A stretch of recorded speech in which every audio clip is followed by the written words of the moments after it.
Aun si estás en circunstancias muy difíciles, Dios está contigo, ayudándote a perseverar. Con nosotras, Nancy DeMoss Wolgemuth. No puedes decir, Dios no entiende lo que tengo que aguantar. O yo sé lo que la Biblia dice, pero seguramente Dios no espera que alguien en mis circunstancias obedezca a esto. Él sí sabe, Él sí entiende y sí espera que seamos fieles a pesar de donde moremos.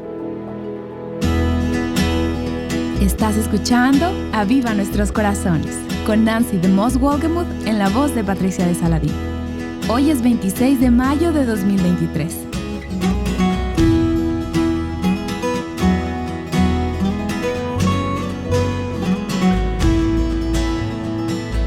Aún en esta época de comunicación electrónica, ¿no es emocionante recibir una carta física? 7 iglesias del primer siglo recibieron cartas dictadas por Jesús mismo. Estas cartas tienen mucho que decirnos hoy en día. Nancy las ha estado describiendo en varias series a lo largo de las semanas pasadas. Y el día de hoy iniciamos una nueva serie, ahora sobre la carta a la iglesia de Pérgamo, titulada Comprometiendo la Verdad. Al continuar con nuestra serie de estudios sobre las cartas a las 7 iglesias en el libro de Apocalipsis, llegamos a la primera de 2 cartas que creo que son especialmente complicadas y difíciles de entender. He estado sumergida en estos pasajes por varias semanas, podría decir que meses. Y una amiga me dijo la semana pasada, mientras ella preparaba su corazón para venir a esta sesión de grabación, que ella abrió su Biblia en Apocalipsis capítulo 2 y leyó los pasajes. Y al final dijo, bueno, ¿y de qué se trata todo esto? Y quizás tú estás pensando lo mismo al empezar con estos pasajes, pero estoy orando que el Señor nos dé entendimiento, sabiduría y habilidad para poder aplicar estos pasajes a nuestros corazones. En Apocalipsis capítulo 1, en el versículo 19, encuentras este resumen, este bosquejo muy básico y muy simple del libro de Apocalipsis, donde dice esto: Jesús le dijo al apóstol Juan, escribe pues las cosas que has visto y las que son y las que han de suceder después de estas. Aquí tenemos 2 categorías de las cosas que hay en el libro de Apocalipsis. Los capítulos 2 y 3, las cosas que son. Estas cosas hacen referencia a las iglesias en Apocalipsis. Y para dar un poco de contexto, las cosas que están sucediendo en ese momento en las iglesias. Pero luego está el resto del libro de Apocalipsis, empezando en el capítulo 4. Son las cosas que han de suceder después de esto, las cosas futuras, más adelante. Bueno, y cuando piensas en estudiar el libro de Apocalipsis, es un libro que ha intrigado a mucha gente por muchos siglos y a mucha gente le emociona estudiar la parte del libro que habla del futuro, las cosas que han de suceder después de esto. Quieren saber qué son las copas, los juicios, y es verdad que hay un milenio. ¿Qué tan largo es? ¿Qué son todas estas cosas? ¿Cómo concuerda todo? ¿Qué es la Gran Babilonia? Y es importante estudiar estas cosas. Y espero algún día que Dios nos conceda hacer un viaje por todo el libro de Apocalipsis, aquí en Aviva Nuestros Corazones. Pero también creo que el enfoque en esas cosas futuras puede ser como un escape, porque es más fácil enfocarnos en cosas que ahora mismo no existen. Realmente no estamos equipadas para enfrentar o para tratar con las cosas que están por venir. No estamos preparadas para esas cosas que están por venir hasta que tratemos con las cosas que son. Por eso quise que empezáramos con estas cartas a las iglesias, porque estas son las cosas que son. Y hoy llegamos a la carta para la tercera iglesia en Asia, Apocalipsis capítulo 2.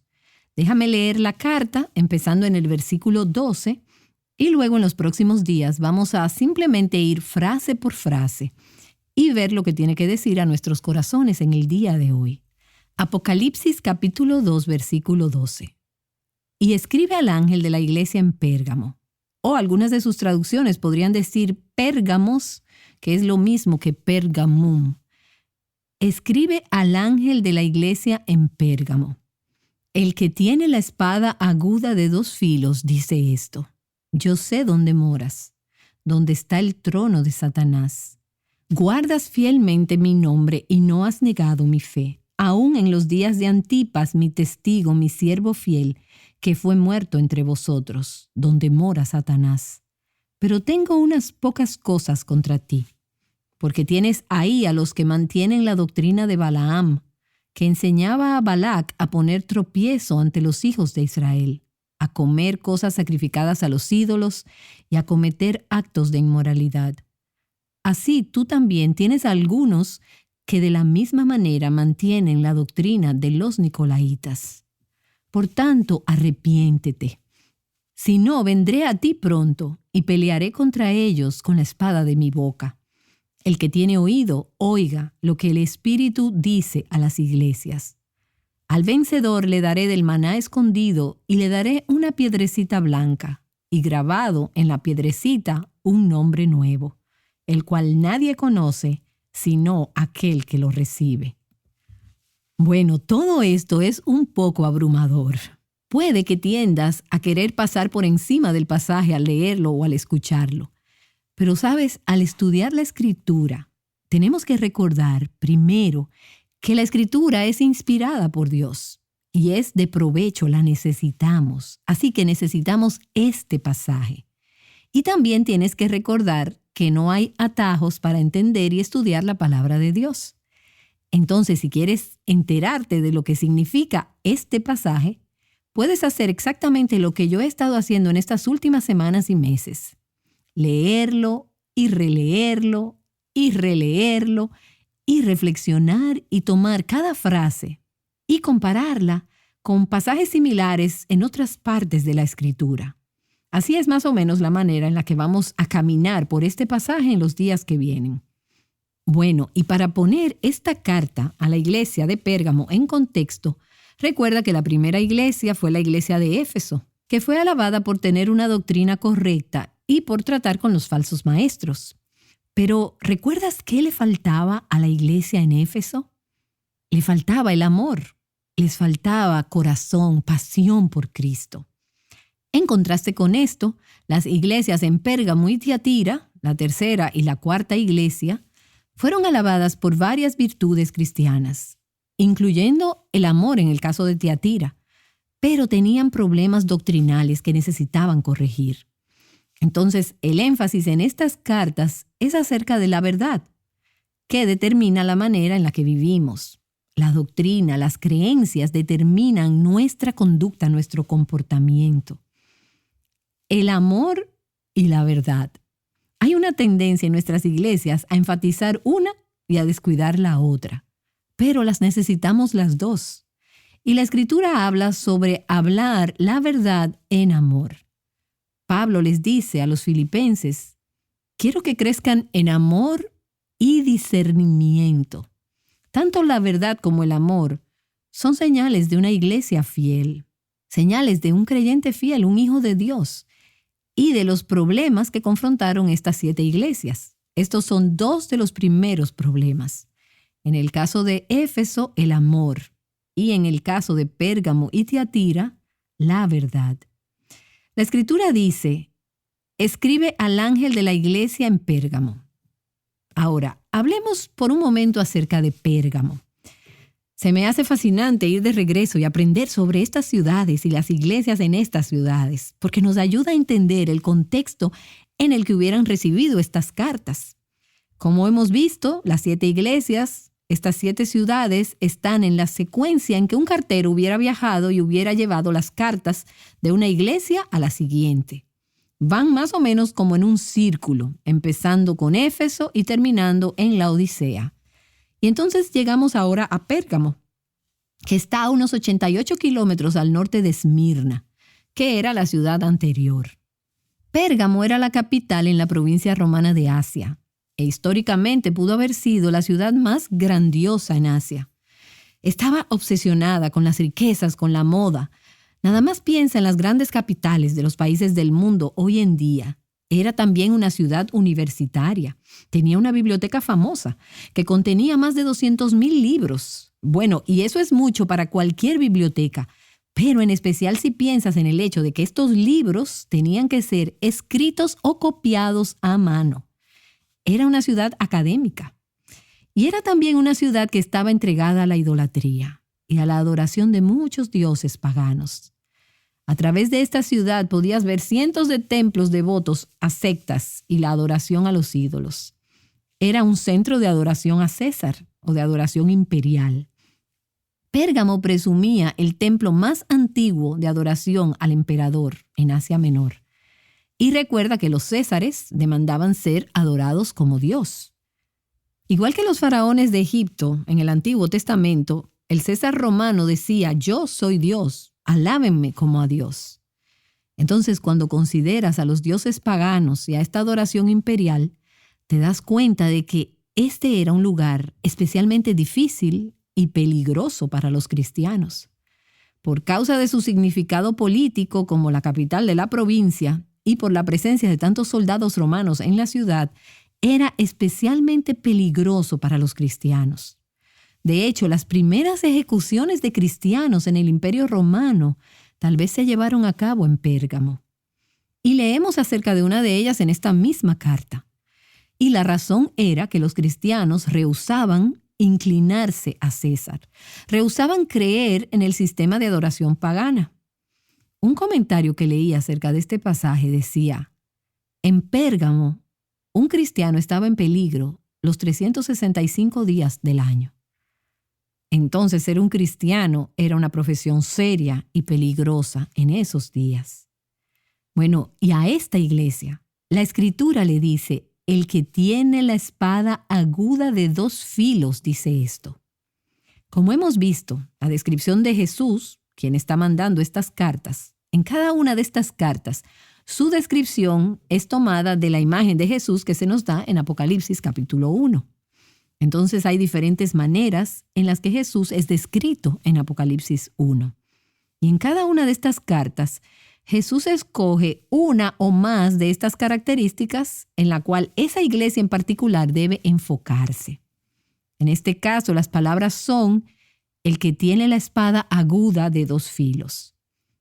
Bueno, y si regresas a Apocalipsis capítulo 1, la imagen original de Jesús ahí dice: de su boca salió una espada aguda de 2 filos. En el versículo 16. Es difícil imaginarte una espada saliendo de tu boca. Te imaginas una espada en tu mano, pero esta es una imagen de la palabra de Dios, del poder de la palabra de Cristo. Y es interesante que Cristo se revele a su iglesia de esta manera, porque Jesús se revela a sí mismo a cada iglesia de la manera en la que Él sabía que necesitaban verlo. Recuerda, por ejemplo, como se dijo anteriormente a Éfeso. Decía: el que tiene las 7 estrellas en su mano derecha. El que anda entre los 7 candelabros de oro dice esto. Y Jesús dice: yo soy el que te sostiene. Yo camino en medio de ustedes. Cuando le habló a Esmirna, la iglesia sufriente, Él dijo: el primero y el último, el que estuvo muerto y ha vuelto a la vida, dice esto. Y ahora, cuando llegamos a Pérgamo, no da una descripción reconfortante. Su descripción no les da ánimo. Dice: el que tiene la espada aguda de 2 filos, dice esto. Estas son palabras de pelea, son palabras de amenaza, y en esta descripción de Jesús, quien está mandando esta carta, vemos un aviso de desastre eminente. El juicio viene si algo no cambia en esta iglesia. Y cuando llegas al final del libro de Apocalipsis, en el capítulo 19, ves un versículo similar que habla sobre Jesús cuando viene como un rey conquistador. Y dice: de su boca sale una espada afilada para herir con ella a las naciones.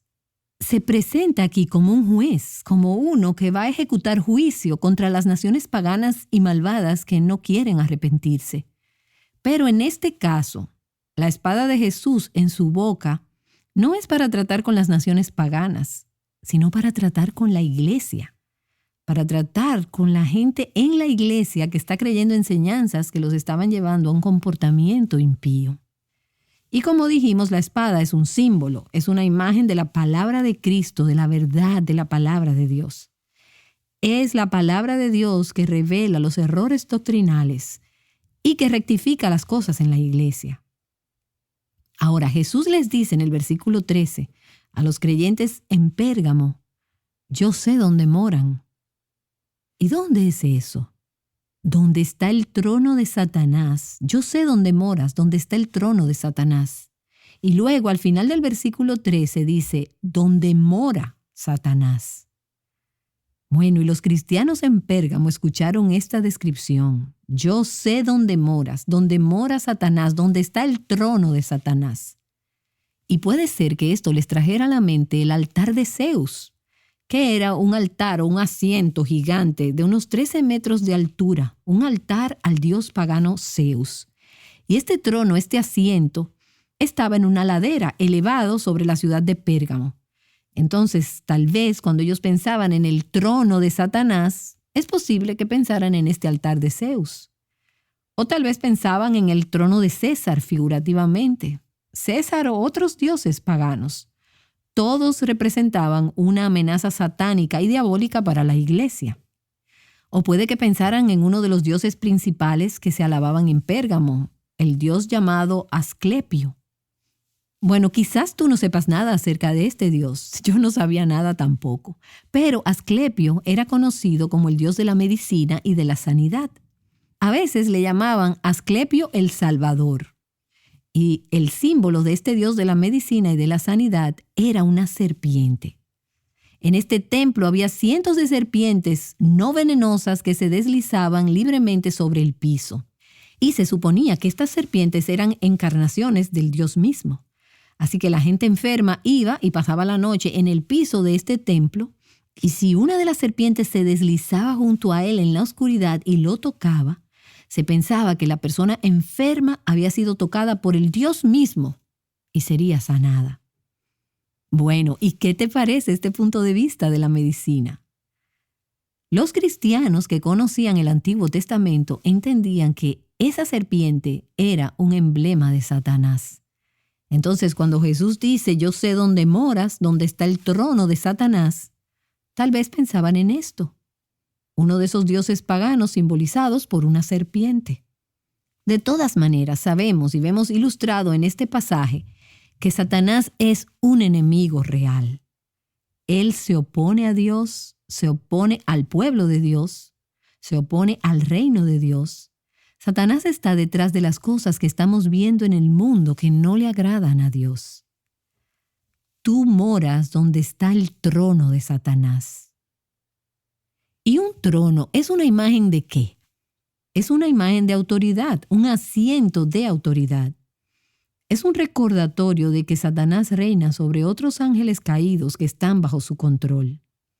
Ellos reciben órdenes de él. Él les dice lo que deben hacer.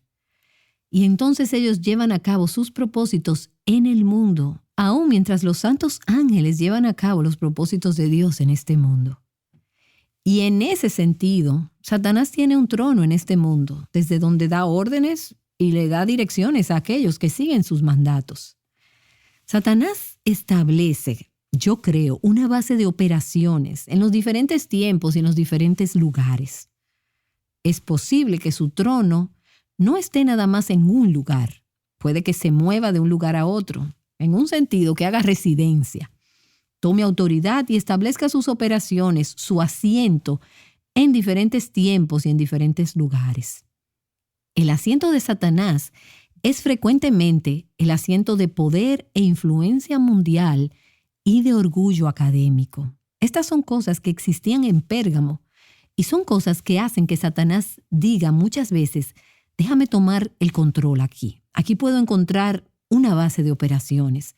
Puedo cumplir mis propósitos por medio de estas cosas que alimentan la carne en lugar del espíritu, el poder y la sabiduría del mundo.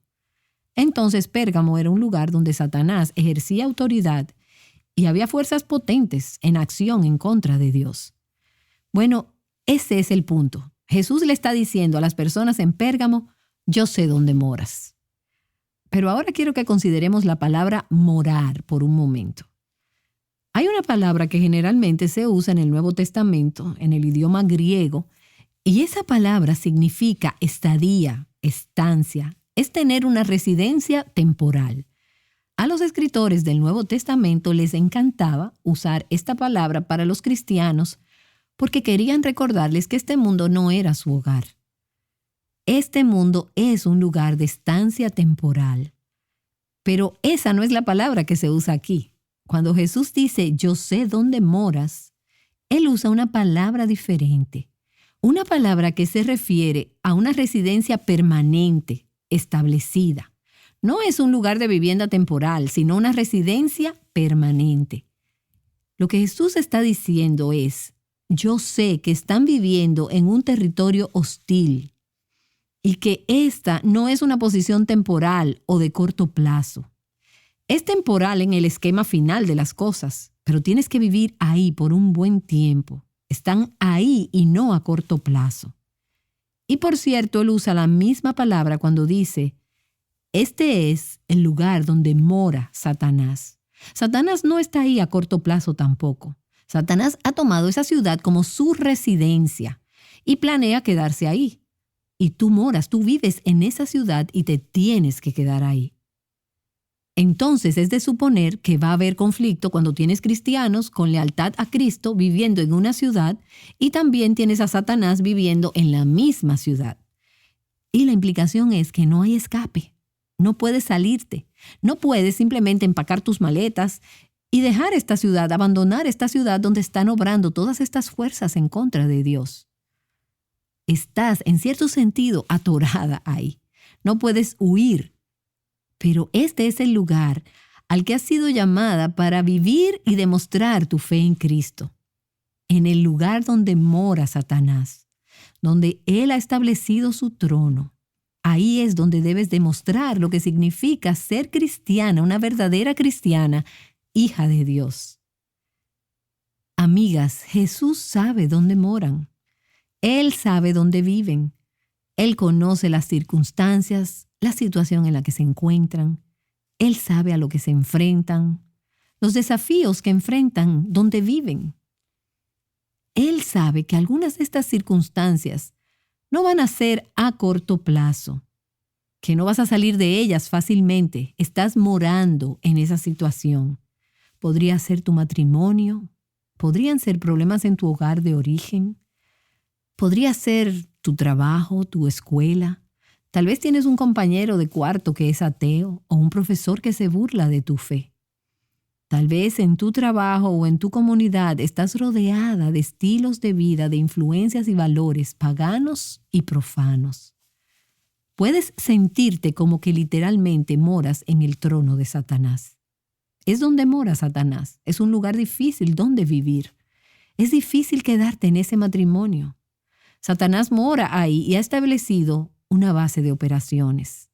Tal vez aún por medio de familiares inmediatos. Pero quiero recordarte que Cristo lo sabe. Él sabe dónde moras y te puede dar la gracia para enfrentar esos poderes de Satanás y para conquistar en el nombre de Cristo. De hecho, Jesús va más allá y dice de estos creyentes en Pérgamo, a pesar del hecho de que moras donde mora Satanás, donde está el trono de Satanás, versículo 13, guardas fielmente mi nombre y no has negado mi fe. Aún en los días de Antipas, mi testigo, mi siervo fiel, que fue muerto entre vosotros, donde mora Satanás. Lo que él les está diciendo es, tú guardas mi nombre y no negaste mi fe. A pesar del lugar donde moras, a pesar de la presión de la cultura y de las circunstancias difíciles y de las fuerzas poderosas en contra de Dios que están operando a tus alrededores, y a pesar de lo que has visto que le pasó a otros creyentes fieles, tú te has mantenido. Y les recuerda de alguien que ellos conocían. No sabemos quién era Antipas. No se habla de él en otro lugar en la Escritura. Pero la tradición dice que era el obispo de Pérgamo y que lo mataron y que fue cocinado hasta la muerte en un envase de bronce calentado en extremo, muy, muy caliente. Y él es llamado mi siervo fiel. Algunas traducciones dicen mi mártir fiel. Y de hecho, la palabra griega aquí es martus, M-A-R-T-U-S. Y es una palabra que significa testigo, uno que testifica sobre lo que ha experimentado y visto. Pero en la iglesia del primer siglo, Muchos de los que testificaron de su fe en Cristo fueron asesinados por su fe en Él. Esos testigos llegaron a ser mártires. Ser un testigo puede ser costoso, económicamente, para tu reputación, tu carrera, tus amigos, y tal vez aún podrías perder la vida. Entonces, Antipas fue un testigo fiel todo el camino hasta la meta final, hasta la muerte. ¿Y no es precioso que Jesús le diera el mismo título que se confirió a sí mismo en Apocalipsis 1, donde dice: Cristo Jesús, el testigo fiel? Antipas, él ganó esa misma designación, al igual que Cristo, un testigo fiel. Y entonces, en esta carta a la iglesia en Pérgamo, se nos recuerda que la vida cristiana no es un día de campo. Vivimos en un territorio que está ocupado por el enemigo. Estamos en una batalla y algunos pagarán un precio alto por ser fieles a Cristo. Lo que nos anima aquí es que por la gracia de Dios es posible sostenerte en Cristo y aferrarte a tu fe, aun cuando vives en el territorio de Satanás. No puedes decir: Dios no entiende lo que tengo que aguantar. O yo sé que la Biblia dice eso, pero seguramente Dios no espera que alguien en mis circunstancias obedezca a eso. Él sí sabe, Él sí entiende y sí espera que seamos fieles, sin importar dónde moremos. Jesús hizo posible que estos creyentes del primer siglo fueran fieles, y Él te va a capacitar para que seas fiel, aun donde Satanás ha establecido su base de operaciones.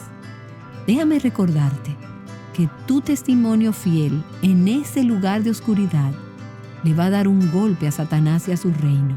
Y como resultado, vas a exaltar y a glorificar el nombre de Cristo.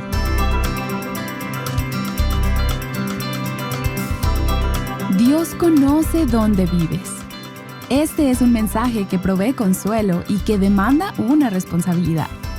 Nancy DeMoss Wolgemuth nos ha estado enseñando sobre la carta escrita a la iglesia en Pérgamo que encontramos en el libro de Apocalipsis.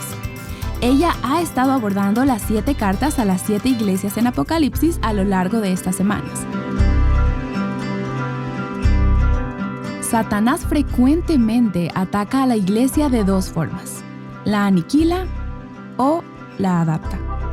Aprende más sobre estos ataques opuestos en el siguiente episodio de Aviva Nuestros Corazones. Fijando nuestros ojos en Cristo juntas, Aviva Nuestros Corazones es un ministerio de alcance de Revival Hearts.